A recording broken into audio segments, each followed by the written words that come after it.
calon presiden bisa saling bertanya.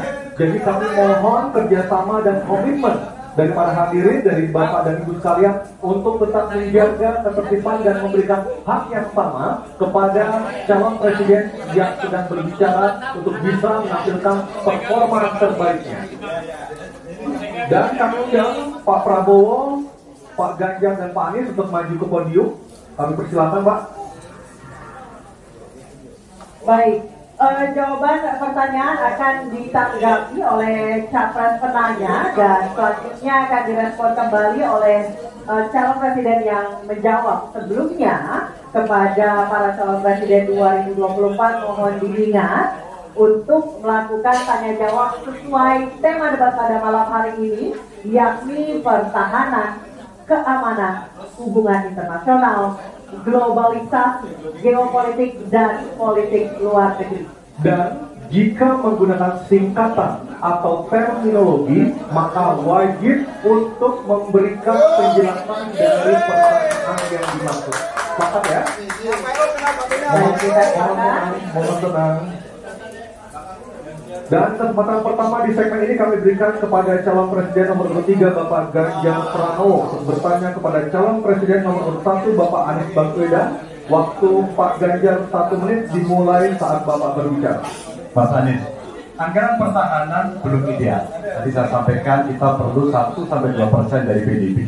Sekarang masih 0,78%. Ini data. Untuk beli alutsista masih harus ngutang dan utang kita di 2023 naik dari 20,7 miliar dolar menjadi 25 miliar dolar.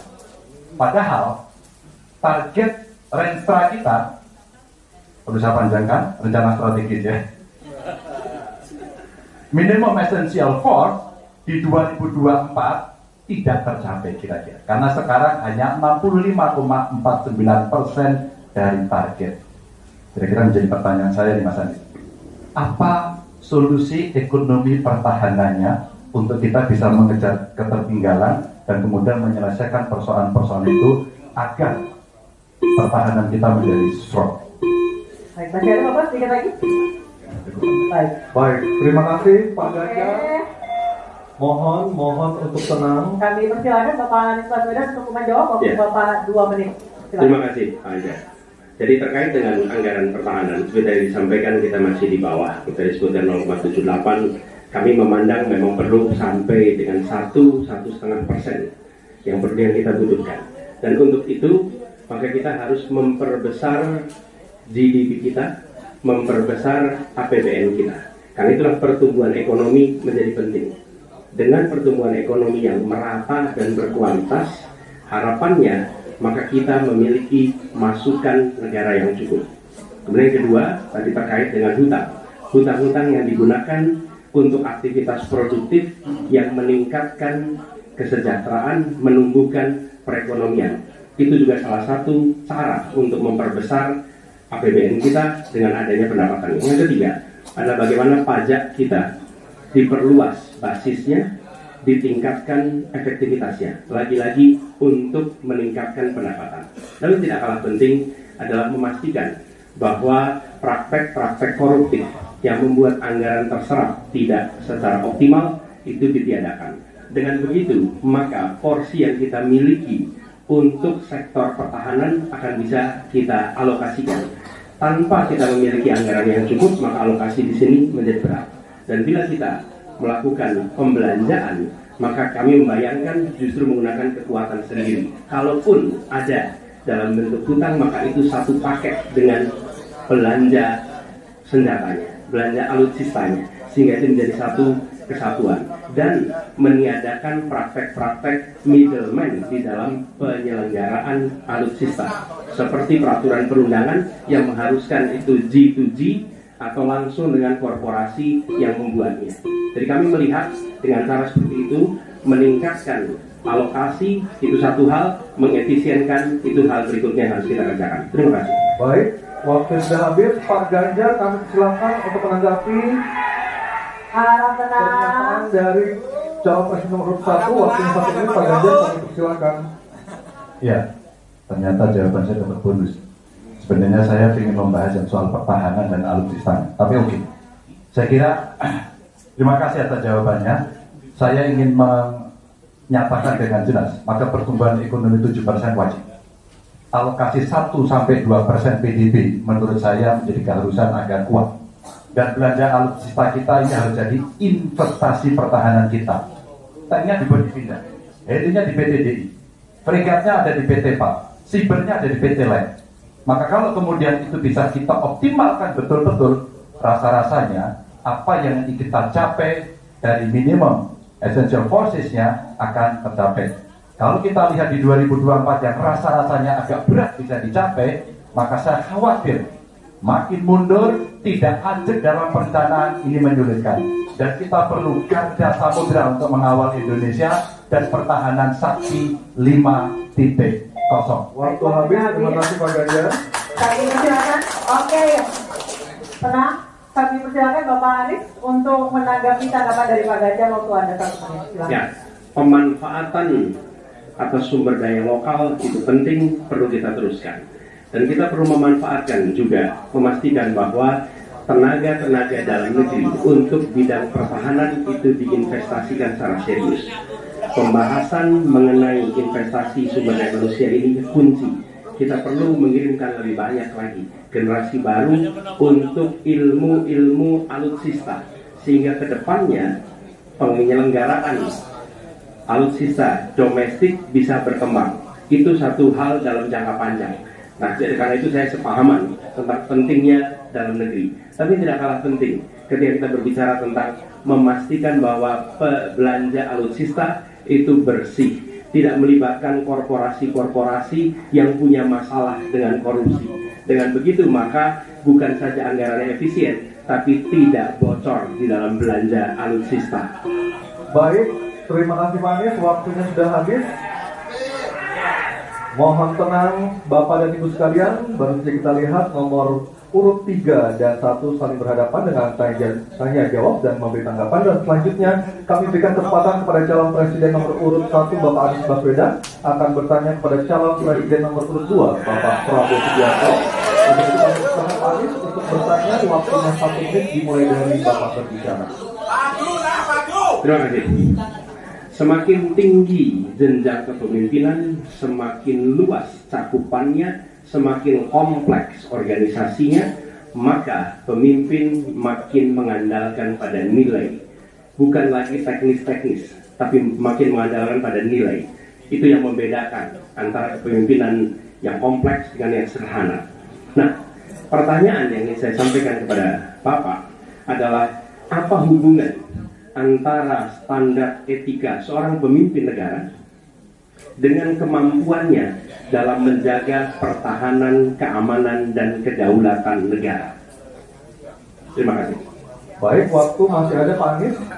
Sudah Cukup? Baik, kami persilakan kepada calon presiden nomor urut 2 Bapak Prabowo Subianto untuk menjawab pertanyaan dari Bapak Anies. Waktu Bapak 2 menit dimulai ketika berbicara. Silakan. Saya sependapat, semakin tinggi, semakin kompleks. Memang kepimpinan itu butuh nilai-nilai yang sangat fundamental. Pertama, nilai adalah cinta tanah air. Kedua, kejujuran. Ketiga, kebersihan yang Bapak bolak-balik ngomong. Harus memberi contoh. Tidak boleh korupsi dengan bentuk apapun. Jadi saya sependapat, harus ada kepemimpinan berdasarkan nilai, ya. Jadi hubungan dengan etik benar. Ya, kita harus beretik dengan benar. Ya, jujur. Apa yang kita katakan itu yang ada di hati kita. Jangan lain di mulut, lain di hati. Dan harus cinta tanah air.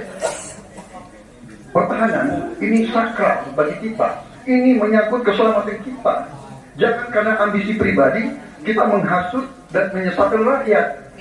Itu etik yang tertinggi, Saudara Profesor Anies Baswedan.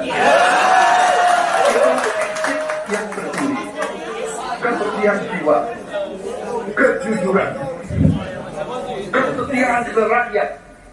Sekali lagi, jangan karena ambisi pribadi kita menyesatkan rakyat, kita menghasut rakyat, kita membahayakan pertahanan keamanan rakyat. Kasihan prajurit-prajurit yang sedang berjuang untuk menjaga kita, polisi-polisi yang menjaga kita. Kasihan kalau ada calon-calon pemimpin yang kerjanya hanya menghasut saja. Waktu habis, terima kasih Pak Prabowo.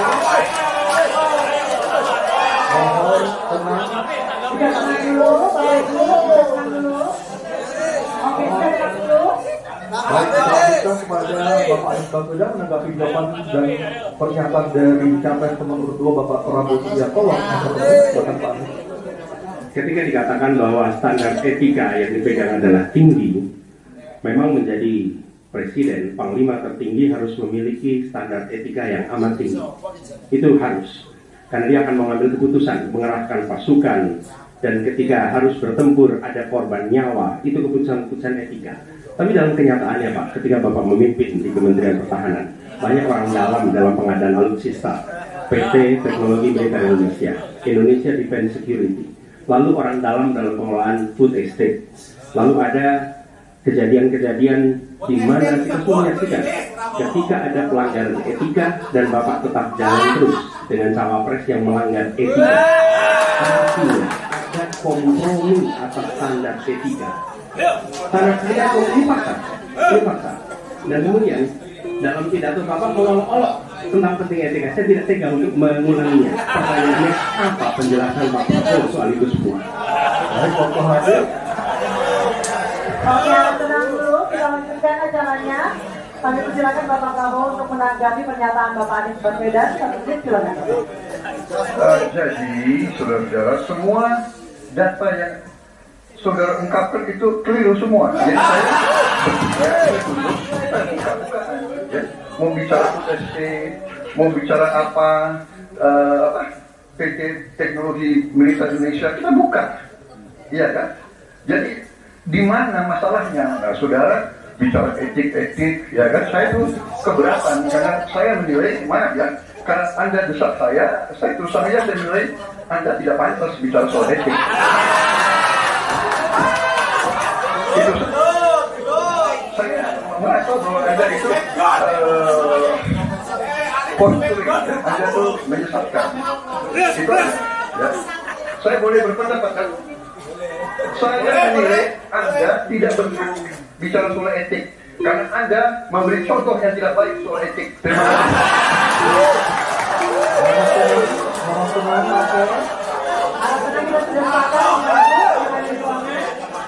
Baik, sekarang saatnya kita akan melihat calon presiden nomor urut 2 dan 3 saling bertanya dan menanggapi. Diawali dengan calon presiden nomor urut 2 Bapak Prabowo Subianto bertanya kepada calon presiden nomor urut 3 Bapak Ganjar Pranowo. Kami persilakan Pak Prabowo, waktunya 1 menit.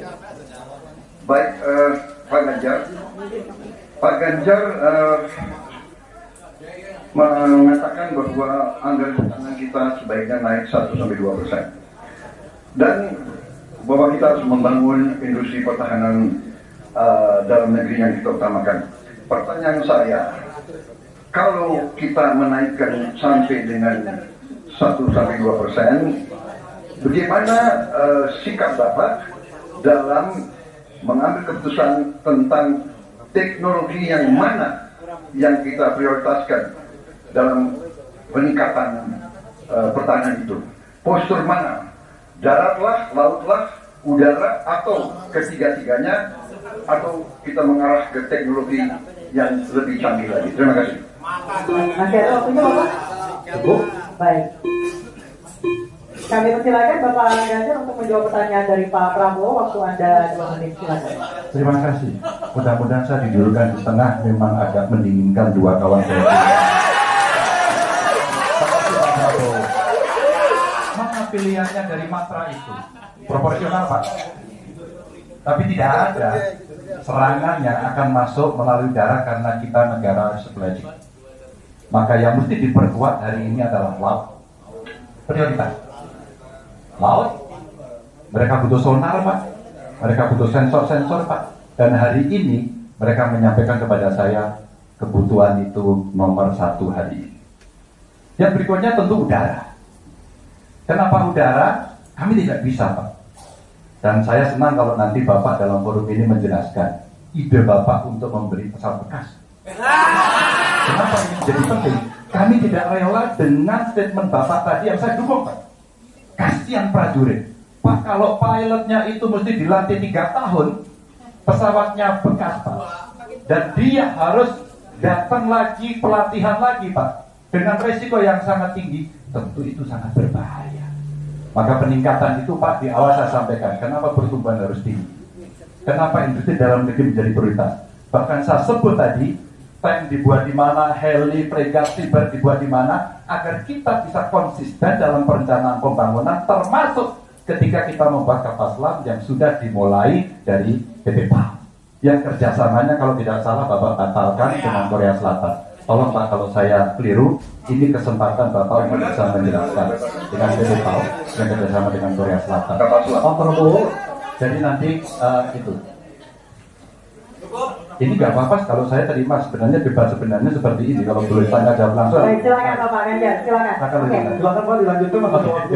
Masih ada waktu Pak Ganjar. Iya, ya sudah selesai. Silakan. Baik, silakan Pak Prabowo, waktunya 1 menit. Baik, terima kasih Pak Ganjar. Kesempatan saya bisa menjawab. Jadi, alat perang itu usianya kurang lebih 25 sampai 30 tahun. Pesawat terbang, kapal perang dan sebagainya. Jadi bukan soal bekas dan tidak bekas, tapi usia pakai, ya. Kemudian jadi pesawat umpamanya pesawat Mirage 2005 yang ada di Qatar yang rencananya kita ingin akuisisi itu usia pakainya masih 15 tahun, Pak. Dan teknologi ini mengarah kepada yang lebih canggih. Kita menunjukkan yang canggih, yang terbaru. Tapi kalau kita beli baru, datangnya Pak, baru 3 tahun, dan operasionalnya itu baru 7 tahun Pak. Nah sementara 3-7 tahun ini, kita perlu kita perlu kemampuan.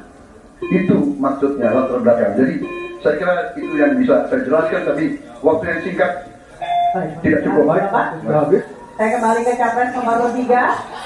Tenang dulu, Bapak Ganjar untuk menanggapi tanggapan dari Pak Prabowo. Silakan Bapak 1 menit. Ya awalnya saya percaya sekali bahwa Bapak akan memahami ini. Tapi hari ini saya menjadi meragukan. Karena saya bertanya kepada pilot, saya bertanya kepada Angkatan Laut pada persoalan ini. Perencanaan pembangunan yang top down membuat seluruh matra hanya menerima saja. Kenapa ini saya sampaikan Pak? Maka kalau kita bicara katakan bukan soal cerita bekasnya, buat kami tidak. Karena Yuwono Sudarsono pernah menolak itu, dan apa yang Bapak rencanakan hari ini ditunda. Apa artinya? Saya kira perencanaannya terlalu gegabah pada soal itu. Dan keseriusan itu tidak dimunculkan sama sekali pada pengelolaan industri pertahanan dalam negeri. Di mana PT PAL kemudian hari ini sudah mendapatkan hutang, dan kemudian dia tidak bisa melaksanakan apapun pada soal itu. Maka ini menjadi catatan, tapi saya berterima kasih karena Pak Prabowo menjelaskan itu, dan mudah-mudahan masyarakat menjadi jelas posisinya. Baik, terima kasih Pak Ganjar, Pak Prabowo dan Pak Anies. Kita berikan aplaus yang meriah untuk ketiga calon presiden kita. Bapak Ibu sekalian. Baik, para rekan pemirsa, kita akan jeda dulu. Selanjutnya akan sama seperti segmen ini akan ada tanya jawab antar capres, dan kami persilakan untuk para calon presiden kembali duduk. Jangan kemana-mana, tetap di depan. Debat ketiga calon presiden pemilu tahun 2024. Ya, sekarang kan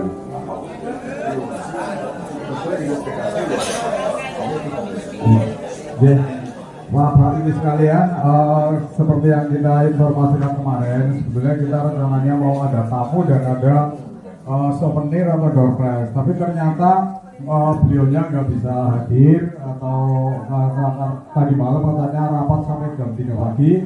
Jadi ini ada door prize cuma seadanya dulu. Mungkin ada mug 5, ada topi, dan ada t-shirt 5. Jadi mungkin Pak Darikun monggo ini kumpul lagi, ambil nomornya, nanti nomornya dibaca dari absen yang hadir. Ya sekalian 5 Pak, untuk mug dulu ini dari relawan. sumbangan dari relawan juga. Ya nanti dibantu Pak baca nomornya nomor berapa.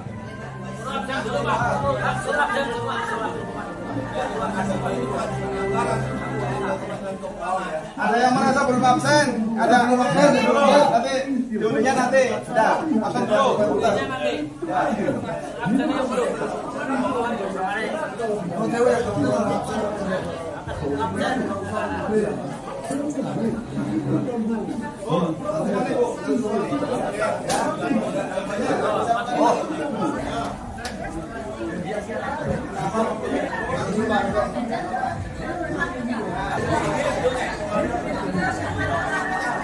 Selanjutnya kalau ada debat boleh, kalau yang mau nitip untuk doorpress apa saja, mungkin dari relawan-relawan, ini juga dari relawan semua.